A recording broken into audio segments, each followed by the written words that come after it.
مرحبا رمضان۔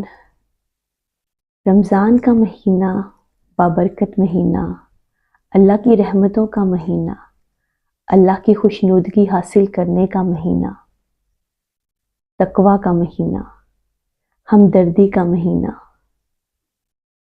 اس مہینے میں اللہ تعالیٰ نے انسانوں پر روزے فرض رکھے۔ اگر ہم تاریخ میں دیکھیں تو مختلف مذاہب میں روزہ مختلف صورتوں میں فرض رہا ہے۔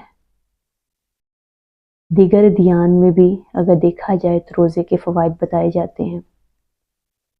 سحر سے غروب آفتاب تک خود کو کھانے پینے سے روکنا، یہ روزے کا ظاہری فائدہ ہے۔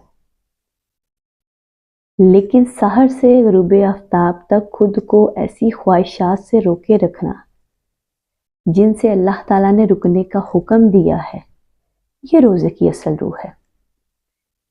ورنہ بہت سے لوگ ہمارے ارد گرد بھوکے پیاسے تو رہتے ہیں لیکن جھوٹ بولنا نہیں چھوڑتے، برائیاں کرنی نہیں چھوڑتے، اپنے نفس کو نہیں مارتے، اللہ کی عبادت نہیں کرتے۔ تو ایسے لوگوں کے بارے میں کہا جاتا ہے کہ اللہ تعالیٰ کو بھوک پیاس سے کوئی لینا دینا نہیں ہے، اگر روزے کے تقاضے ہی پورے نہیں کیے گئے۔ اس مہینے کو رسول اللہ صلی اللہ علیہ وآلہ وسلم نے ہمدردی کا مہینہ قرار دیا ہے، انسانیت، تاکہ آپ دوسروں کا درد محسوس کریں۔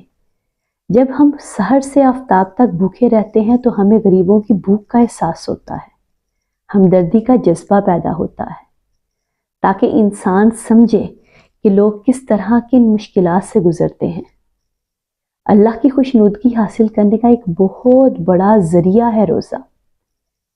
روزے کے بارے میں ہی تو اللہ تعالیٰ نے کہا ہے، روزہ میرے لیے ہے، اس کا اجر بھی میں ہی دوں گا۔ تو جس چیز کا وعدہ اللہ تعالیٰ نے کر دیا ہے، ہم انسان چاہ کر بھی اس کا حق ادا نہیں کر سکتے۔ یہ اتنا بابرکت مہینہ ہے کہ اس میں اللہ تعالیٰ نے اپنا سب سے پیارا کلام قرآن مجید نازل کیا، جو رسول اللہ صلی اللہ علیہ وآلہ وسلم پر نازل ہوا۔ اس کی راتوں میں عبادت کرنا عام راتوں سے کئی گنا افضل ہے۔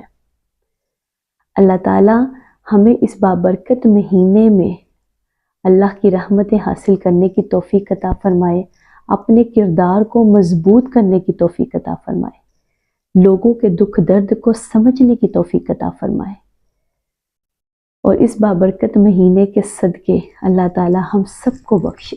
آمین ثم آمین۔